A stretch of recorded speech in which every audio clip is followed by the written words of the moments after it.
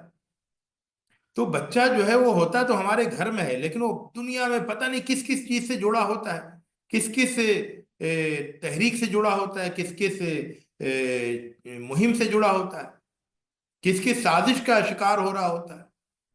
اسکولوں میں بچے جو ہے آپس میں کیا باتیں کر رہے ہوتے ہیں.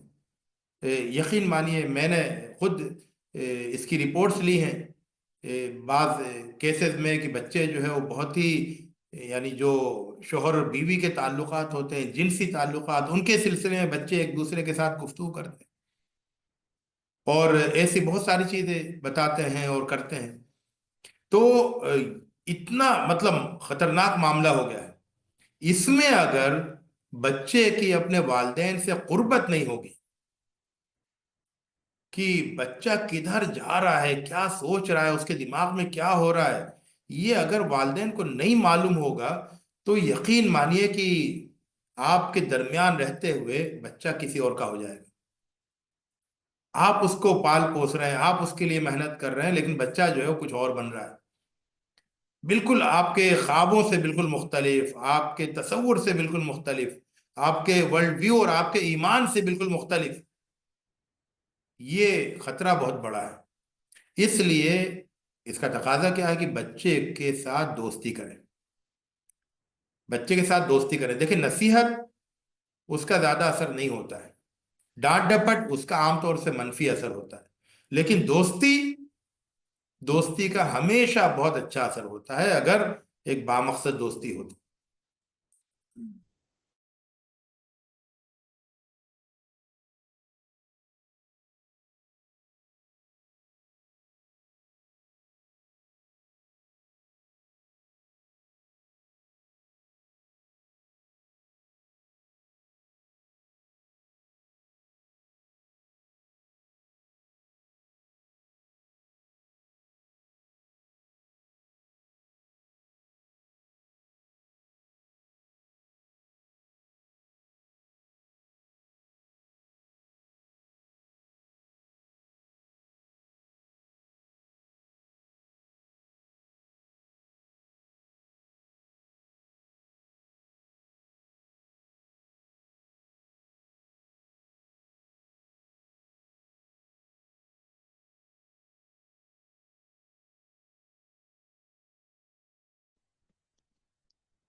جی وہ سسٹم تھوڑا سا گڑبڑ ہو گیا، میں نے اس میں پھر موبائل میں چلا دیا.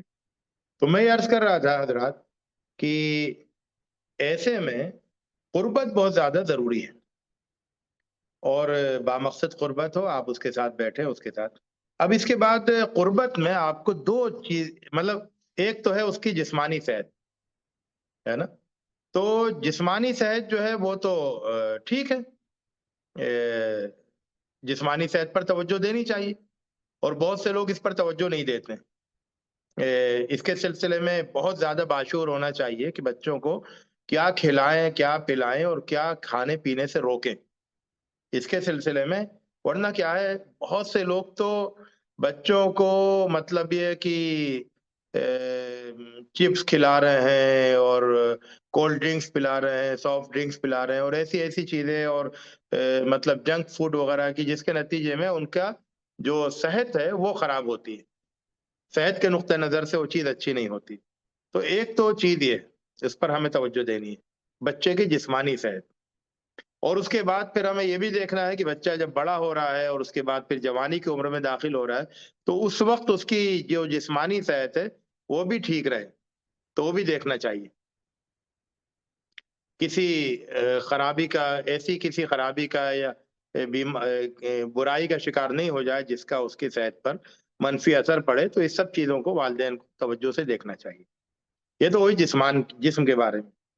اس کے علاوہ دو چیزیں اور ہیں. ایک ہے ذہنی صحت، دماغ میں اضافہ ہو، عقل اس کی بڑھے. عقل اس کی بڑھے کے لیے یہ کافی نہیں ہے کہ آپ نے اس کو اسکول میں داخل کرا دیا. عقل اس کی بڑھے، اس کے لیے یہ بھی ضروری ہے کہ آپ گھر میں اس کے عقل کے اضافے کا انتظام کریں، عقل کی افزائش کا، عقل کی گروتھ کا انتظام کریں. وہ یہ بھی ہے کہ آپ گھر میں جو ہے اس طرح کی گفتگو ہو جس سے کہ سمجھداری میں اضافہ، حکمت کی باتیں ہوں. اسی طرح سے ایسی کتابیں پڑھ کر سنائی جائیں جن سے کہ حکمت میں اضافہ ہو. غور و فکر کے پہلو سامنے لے کر آئے جائیں. مختلف جو ہے وہ ذہن کو کی ریاضت والی ایکسرسائز کرائی جائیں. یہ سارا کام گھر میں ہونا چاہیے. تو بچہ جو ہے وہ ایک ذہین بچہ بنے، چیزوں کو اچھی طرح سمجھنے والا، اس کے جو عقل کا بھرپور استعمال کرنے لگے، وہ ڈھونڈنے والا ہو، تلاش کرنے والا ہو. کوئی لفظ ہے تو اس کا معنی تلاش کر رہا ہے، کوئی اصطلاح ہے تو اس کی تفہیم تلاش کر رہا ہے، وضاحت تلاش کر رہا ہے. کوئی انفارمیشن ہے تو اس کو ریکنفرم کر رہا ہے اور اس کو تلاش کر رہا ہے. تو اس طرح سے اس کے اندر ایک تلاش اور ایک وہ ساری چیزیں اس کے اندر ہونی چاہیے. ایک دوسری چیز یہ ہے کہ اس کا دل کی نشو نما. عام طور سے جسم کی نشو نما پر توجہ دی جاتی ہے، بہت سے لوگ کوتاہی کرتے ہیں، انہیں نہیں کرنی چاہیے. ذہن کی نشو نما پر کم لوگ توجہ دیتے ہیں، انہیں اور زیادہ توجہ دینی چاہیے. جو لوگ نہیں توجہ دے رہے ہیں انہیں توجہ دینی چاہیے. لیکن جس چیز پر عام طور سے لوگ توجہ نہیں دیتے ہیں، سب سے کم توجہ دیتے ہیں، وہ دل کی نشو و نما ہے. یعنی بچے کا دل جو ہے وہ محبت کرنے والا، لوگوں سے محبت کرنے والا، رشتہ داروں سے محبت کرنے والا، محبت انسانوں کے درد کو سمجھنے والا، انسانوں کے درد کو محسوس کرنے والا. ایسا نہیں کہ جو بالکل بے فکرہ قسم کا ہے، اس نے اسکرین پر بھی وہ دیکھنے کا عادی ہو گیا، لوگوں کو چلاتے، روتے، مرتے، کٹتے، اور وہ عادی ہے، اس کے دل پہ کوئی اثر نہیں پڑتا. وہ لوگوں کو تکلیف میں دیکھتا ہے، اس کے دل پہ کوئی اثر نہیں پڑتا. اس طرح کا جو ہے نا وہ بے حس قسم کا انسان وہ نہیں بننا چاہیے، بلکہ بہت حساس دل، محبت کرنے والا دل، لوگوں کے لیے اچھا خیر خواہی والا دل، وہ دل جو ہے نا. اور دل کے اندر خرابیاں، یعنی لوگوں کی برائی کرنا، حسد، جلن، کنجوسی وغیرہ، اس طرح کی جو خرابیاں، ان کو دل میں سے نکالا جائے اور دل میں اچھی اچھی چیزیں ڈالی جائیں. یہ کام جو ہے بہت ضروری ہے، اور یہ بھی والدین کے کرنے کا کام ہے. کبھی بعض مائیں ہوتی ہیں، انہیں اپنی سسرال سے شکایت ہے، تو بچوں کو جو ہے وہ چچا، پھپھی اور دادا دادی سب سے وہ نفرت کرنے والا بنا دیتی. اسی طرح سے باپ کو موقع ملتا ہے تو وہ بچوں کے ماموں سے اور بچوں کے نانا نانی سے دور کر دیتا. نہیں، بچے کا حق یہ ہے کہ اس کو ایک بڑا محبت کرنے والا ننیال ملے، محبت کرنے والا ددیال ملے. وہ ننیال سے بھی محبت کرے، وہ ددیال سے بھی محبت کرے. بچے کی ایسی تربیت ہونی چاہیے، سب سے محبت کرنے والا، پڑوسیوں سے محبت کرنے والا، اپنی چیزیں دوسروں کو کھلانے والا، دوسروں کو اس میں شریک کرنے والا ہے نا، اور اپنے کھلونے دوسروں کو کھلانے والا. ایک بڑے دل کا بچہ، ایک سخی دل کا بچہ، محبت کرنے والا بچہ، لوگوں کے دکھ کو محسوس کرنے والا بچہ. تو ایسی تربیت بچے کی ہونی چاہیے، یعنی دل کی تربیت، ذہن کی تربیت اور جسم کی تربیت. تینوں ڈائمنشن پر، تینوں پہلوؤں پر ہمیں توجہ دینا چاہیے. تو اس طرح سے میرا خیال ہے کہ ہم نے کافی باتیں کر لی ہیں. اب اگر کوئی پہلو ایسا ہوگا جس میں مزید وضاحت کی ضرورت ہے تو کریں گے. موضوع بہت پھیلا ہوا ہے اور بہت سارے اس کے پہلو ہیں. میں نے سوچا یہ کچھ ضروری پہلوؤں کی طرف میں اشارہ کر دوں جس سے کہ ایک ڈائریکشن طے ہو جائے. باقی انشاءاللہ پھر کبھی اور آئندہ اس پر گفتگو ہوگی. السلام علیکم ورحمۃ اللہ وبرکاتہ. جزاک اللہ ڈاکٹر صاحب. ابھی ہم ڈاکٹر صاحب سے بہت ہی مفید گفتگو بچوں کی تربیت کے تعلق سے سماعت فرما رہے تھے، جس میں آپ نے یہ بتایا کہ شروعات کی کہ بچوں کا بچپن انسان کا بچپن بہت طویل ہوتا ہے، جانوروں کا مختصر ہوتا ہے. اس کے پیچھے حکمت بتائی کہ زندگی کے لیے تعلیم و تربیت کے لیے مرحلہ ضروری. اور پھر مختلف پہلوؤں سے آپ نے خاکہ کھینچا اور آخر میں بتایا کہ موبائل کا ایڈکشن بچوں کے اندر جو آ رہا ہے اور جس سے تقریباً ہر گھر پریشان ہے، اس کے ذمہ دار بذات خود ماں باپ ہیں. ماں باپ بچوں کے رول ماڈلز ہوتے ہیں، جو ان کو کرتے ہوئے دیکھتا ہے وہی کرتا ہے. لہٰذا ہمیں جسمانی تربیت کے ساتھ ساتھ ذہنی سطح پہ اور ان کے دماغ اور دل کی بھی تربیت کا اہتمام اور انتظام کرنا ضروری ہے. کچھ سوال، چونکہ وقت زیادہ ہو گیا ہے، میں گفتگو کو انٹرپٹ نہیں کرنا چاہ رہا تھا. گفتگو ماشاءاللہ بہت اچھی چل رہی تھی، لیکن کچھ سوالات لینا جو ہے وہ اس وقت بہت ضروری ہے تاکہ لوگوں کے اشکالات دور ہوں. ڈاکٹر صاحب، ایک سوال ہے جو آیا ہے ایک ہمارے سامنے کی طرف سے. ان کا نام ہے جنا وسیم، کشمیر سے. ان کا کہنا ہے کہ ان کے 2 بچے ہیں الحمدللہ، ایک بیٹا اور ایک بیٹی.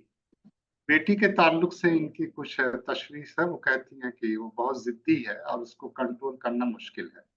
تربیت کے تعلق سے کچھ رہنمائی چاہتی ہیں کہ کیسے اس بچی کو تربیت اس کی کے ناحیے سے کیا اقدامات کیے جائیں کہ وہ قابو میں آئے اور کنٹرول میں رہے اور ایک بہترین نارمل بچے کی زندگی گزارے. جی جی. تو ایک تو اس سلسلے میں ہمیں ایک بات یہ سمجھ لینی چاہیے کہ ضد کا مقابلہ ضد سے نہیں ہونا چاہیے، ہے نا. ضد کا مقابلہ ضد سے نہیں ہونا چاہیے، بلکہ اس ضد کے ساتھ آپ کچھ ایک مطلب ضد کے ساتھ آپ کیسے بندوبست کرتے ہیں، یعنی ضد کو کیسے مینج کرتے ہیں. بچے کے اندر ضد ہے اور آپ اس کو مینج کرتے ہیں. مثال کے طور پر بچے کے اندر ضد ہے کہ وہ موبائل دیکھنا چاہتا ہے. آپ اس کے ساتھ ایک ڈیل کریں کہ ٹھیک ہے موبائل تم دیکھو گے، تمہاری بات ہم پوری کرتے ہیں، لیکن اس کے ساتھ تم کو ایک تو یہ ضابطہ ہے کہ کتنی دیر دیکھو گے، اس پر ہم دونوں ایگری کریں گے. دوسری چیز یہ ہے کہ اس کے ساتھ ساتھ تمہیں یہ اور یہ بھی کرنا ہو. تم جو ہو وہ فلاں ایک مضمون پڑھو گے اچھا سا جو میں دوں گا، وہ مضمون پڑھو گے، پڑھنے کے بعد مجھے پڑھ کے سناؤ گے، اس کے بعد تمہیں 1 گھنٹے کے لیے موبائل ملے گا. اسی طرح سے وہ ضد کرتی ہے کہ وہ اس کو مطلب جو بھی ضد ہے اس ضد کو آپ تھوڑا سا قبول کریں، اس کے ساتھ ڈیل کریں اور اس کے ساتھ کوئی ایسی تعمیری چیز لگائیں جس سے کہ اس کے ذہن پر اچھا اثر پڑتا ہو، اس کی اچھی تربیت ہو. تو اس کے ضد اس کے اندر ایک چیز پائی جاتی ہے، اس کے ساتھ ساتھ آپ جو ہے اس کے اندر کچھ اچھی خوبیاں پیدا کریں. اور اس ضد کو آپ بالکل ختم نہیں کر سکتے کیونکہ اس کے نتیجے میں اور بڑی ضد پیدا ہوگی، لیکن اس کو آپ مینج کر سکتے ہیں، اس کو آپ کنٹرول کر سکتے ہیں اور اس کو ایک سائز میں رکھ سکتے ہیں. تو اس کے لیے آپ کو اس کے ساتھ ڈیل کرنی ہوگی. ایک بات تو یہ ہوگی. دوسری بات یہ ہے کہ دیکھیے کیا ہوتا ہے کہ والدین کو یہ کمزور نہیں پڑنا چاہیے. بچوں کے سامنے، بچوں کے سلسلے میں والدین کو کمزور نہیں پڑنا چاہیے اور یہ احساس بھی نہیں دلانا چاہیے کہ ہم کمزور ہیں. کیونکہ دیکھیے جب تک آپ ان کی کفالت کر رہے ہیں آپ بہت مضبوط ہیں، تو آپ ان کے ساتھ ڈیل کریں. آپ کہیں کہ دیکھو ہر ایک اپنا اپنا رول طے کرے.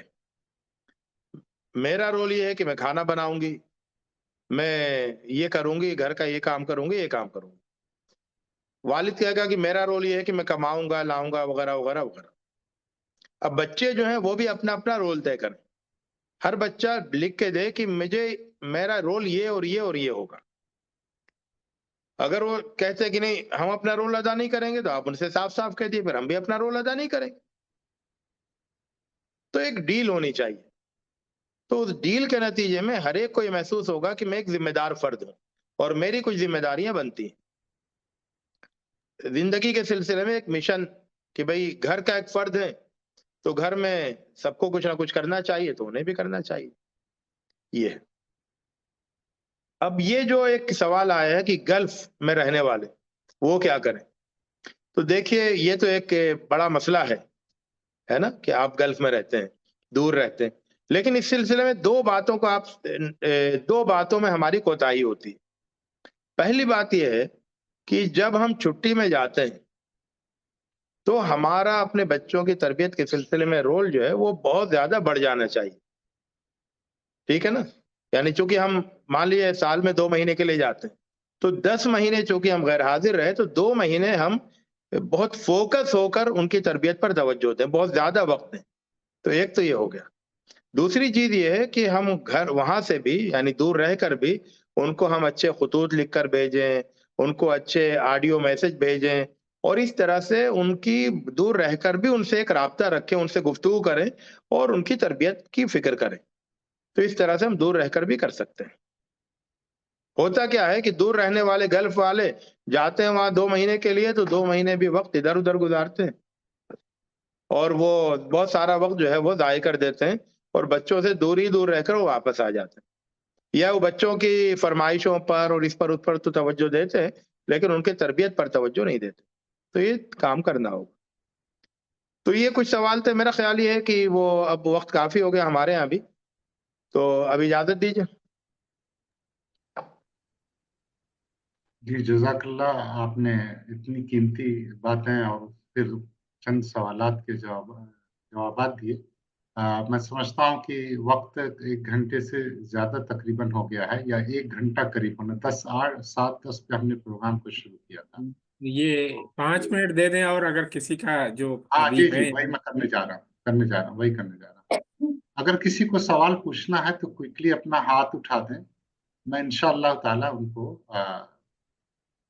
یا ڈائریکٹ سوال پوچھ لیں، انمیوٹ کر کے اپنے آپ.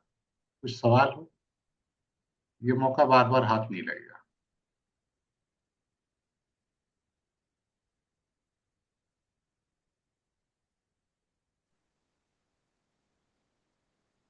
تو کچھ دیر سوچنے دیں، جو باتیں کہتی گئی ہیں ان کو سوچنے دیں. نہیں، کچھ لوگ انمیوٹ کر رہے ہیں اپنے آپ کو، شاید سوالات پوچھنے کے لیے تیار دیکھنے کر دیں. رہے ہیں. جی السلام علیکم ورحمۃ اللہ وعلیکم السلام. وبرکاتہ. وعلیکم السلام، فرمائیے. جی آج کے دور میں جو بھی اسکول کی تعلیمات جو بھی ہم لوگ حاصل کرتے ہیں، چاہے وہ انگلش میڈیم ہو یا اردو میڈیم، جو بھی ادارہ ہے، تو وہاں پہ ایک ڈسٹربنس وہ زیادہ کامن ہے انڈیا میں، خاص کر آپ لے کے فیلنگس والی، کمیونٹی فیلنگ ہو یا پھر ریلیجیس فیلنگ ہو. اور دوسرا یہ کہ بچے بھی جو ہیں کہیں نہ کہیں دین سے دور ہو رہے ہیں اور اسکول میں ان کے ساتھ غلط ہو رہا ہے. اور اس پر ماں باپ کیسے مطلب بڑے جی آتھرائزڈ. تو اس کا جواب یہ ہے کہ اسکول میں تو بچے 5 گھنٹے رہتے ہیں، 19 گھنٹے آپ کے ساتھ رہتے ہیں. تو اسکول میں جو کچھ غلط ہو رہا ہے اس کی تلافی آپ 19 گھنٹوں میں کیجئے، ہے نا. آپ روزانہ بچے کے ساتھ بیٹھیے، اسکول میں کیا کیا ہوا سنیے اور اس میں جو کچھ ہوا اس کو اچھا رخ دینے کی کوشش آپ کیجئے. تو آپ 19 گھنٹے جو آپ کو ملتے ہیں اس کی قدر کیجئے اور اس میں اپنے رول کو ادا کیجئے. اسکول میں داخل کرا دیا اس کے بعد پھر آپ کا کوئی رول نہیں رہا، یہ نہیں ہونا چاہیے. اگلا نہیں سوال. نہیں، یہاں پر مسئلہ بچے کا نہیں ہے، وہ سٹافز، وہ ٹیچرز، نہیں، وہ وہ سب کچھ جو اسکول میں ہو رہا ہے وہ تو ایک سچویشن ہے. ہم جی ہندوستان میں رہتے ہیں تو سب کچھ ہو رہا ہے، اسی میں رہ رہے ہیں. لیکن اس میں رہتے ہوئے ہم گھر میں کیسے اس کا تدارک کریں، اس کو ایک ایسا مطلب اس کو اس طرح سے تیار کریں کہ اس فیلنگ کو سے وہ متاثر بھی نہیں ہو اور اس فیلنگ کو اچھی طرح سے ڈیل بھی کرے، ہے نا. تو اس طرح کا بچہ ہمیں بنانا چاہیے. کہ وہ خود جو ہے بہت اچھی طرح سے وہاں ڈیل کر سکے. ٹھیک ہے، جزاک اللہ خیر. جزاک اللہ. شکریہ. جی میں سمجھتا ہوں وقت ختم ہو رہا ہے. احسن صاحب نے اپنے آپ کو انمیوٹ کیا تھا. احسن صاحب اگر آپ کچھ پوچھنا چاہیں تو کوئکلی پوچھ لیں، نہیں تو ہم انشاءاللہ تعالیٰ یہ سمیٹیں گے. جی السلام علیکم. السلام. السلام. دراصل وہ ایک کوشچن تو بہن نے کر لیا ہے، میں وہی پوچھنا چاہ رہا تھا کہ جو بچے یہاں خلیج میں رہ رہے ہیں ان کے ساتھ بھی ایک عجب سا سسٹم ہے، جیسے کہ وہ لوگ فیملی سے دور رہتے ہیں، اس میں ان نہیں کو وہ تو کون بتا دیا میں نے، بتا دیا. ٹیک کیئر کر رہا ہے؟ ماں باپ ہی ٹیک کیئر کرتے ہیں. دراصل یہ ہے کہ بچوں کی تربیت کے لیے دونوں کا ہونا ضروری ہے، اور ساتھ ساتھ میں معاشرے کو بھی دیکھتے ہیں وہ. تو یہاں پہ تو اتنا اچھا سسٹم نہیں ہے کہ بچے کو اچھے سے تربیت کیا جا سکے. دوسری بات کیا ہے، ماں باپ دونوں بزی ہیں، تو اس طرح سے بچوں کو کیسے تربیت کیا جائے؟ نہیں وقت تو نکالنا پڑے گا. اگر بچے آپ کے ساتھ ہیں یہاں گلف میں تب تو آپ کے پاس وقت ہے، آپ وقت نکالیے. یہی نا کہ ماں باپ دونوں بزی رہتے ہیں، اور جب دونوں ٹائم بزی ملتا ہے رہتے تو ہیں کیا؟ بچے بڑے ہو چکے ہوتے ہیں. بچے بڑے ہونے کے بعد کہتے ہیں ان کی نہیں نہیں، تربیت ماں کا ٹائم باپ نکل بزی جاتا ہے. رہتے ہیں کس چیز میں؟ ماں باپ بزی رہتے ہیں بچوں کا پیٹ بھرنے کے لیے نا، جی لیکن بچوں جی کی جی تربیت کے لیے وہ بزی کیوں نہیں رہتے؟ تو یہ ترجیحات کا مسئلہ ہے نا، کہ آپ جو ہے پیسہ کمانے والی مشین خالی بننا چاہتے ہیں. آپ جو ہے بچے کی اچھی تربیت کرنے والا ایک باپ اور ایک ماں نہیں بننا چاہتے. اس کو آپ نے خود ہی تیسرے نمبر پہ رکھا ہوا ہے. پہلے نمبر پہ آپ چاہتے ہیں کہ بچوں کے لیے پیسے کمائیں. آپ کی سارا جو آپ بزی ہیں پیسہ کمانے میں بزی ہیں. اور تو اس کے آپ ساتھ جو ہے ساتھ میرے اگر خیال 10 سے ماں گھنٹے باپ آپ ان پیسہ کی تربیت بھی کما رہے ضروری ہیں ہے. تو میں بچوں نے کو کیسے بتایا ہے نا تربیت کہ کر رہے آپ کم سے کم ہیں. آدھا گھنٹہ تو روز دیجئے نا. جی آپ آدھا گھنٹہ تو روز دیجئے، بالکل پیور، بالکل خالص، بالکل بامقصد، نتیجہ خیز. آدھا گھنٹہ ان کو دیجئے، بہت بڑا فرق آئے گا. لیکن ہم تو یقین مانیے 5 منٹ نہیں دیتے ہیں بچوں کو بامقصد طریقے سے روزانہ. تو اس کی وجہ یہ سے یہ سارے مسائل پیدا ہوتے ہیں. یہ موبائل آپ جو ہے نا، آدھا یہ گھنٹہ سب دے سے بڑا دیجئے مسئلہ یہی روزانہ، کہتے ہیں. آپ آدھا گھنٹہ روزانہ دیجئے، بہت بڑی تبدیلی 1 سال کے اندر آ جائے گی. آدھا گھنٹہ آپ بیٹھیے، کوئی اچھی کتاب لیجئے، وہ پڑھیں، آپ سنیں، آپ پڑھیں، وہ سنیں، پھر دیکھیے 1 سال میں کتنی بڑی تبدیلی آئے گی. لیکن وہ جزاک پیور اللہ. ہونا چاہیے، خالص احسن ہونا بھائی، چاہیے، احسن اور بھائی بامقصد ہونا چاہیے. جی جی جی سمیع جواب بھائی. واضح ہے، بس اس کو تو آپ. ٹھیک ہے، آپ مکمل کریں ہے نا انشاءاللہ. جی جی وہ اتفاق ایسا کہ آج بھی میں سفر سے ہوں اور ابھی پورا کر کے ایک جگہ پہنچا ہوں. جی جی تو بس بہت بہت شکریہ تمام ٹھیک ہے. شرکا کا کہ انہوں نے شروع سے لے کر آخر تک بہت ہی پابندی کے ساتھ اور یکسوئی کے ساتھ اس پروگرام کو سنا. اور میں بطور کنوینر خاص طور سے ڈاکٹر صاحب کا شکریہ ادا کرتا ہوں، آئیمی کی جانب سے، ذمہ داران کی جانب سے، ممبران کی جانب سے، کہ آپ نے اس سفر کے بعد اس وقت، خاص طور سے انڈیا میں کافی وقت ہو گیا ہے، آپ نے اپنا وقت نکالا اور ہمیں اتنی قیمتی باتوں سے نوازا. اللہ تعالی ہمیں جو باتیں ہم نے سنی ہیں ان پر عمل کرنے کی توفیق عطا فرمائے. میں مجلس کی دعا کے ساتھ اس پروگرام کے اختتام کرتا ہوں. سبحانک اللہم و بحمدہ، نشہد ان لا الہ الا انت، نستغفرک و نتوب الیک. جزاکم اللہ و احسن الجزاء. السلام علیکم ورحمۃ اللہ وبرکاتہ.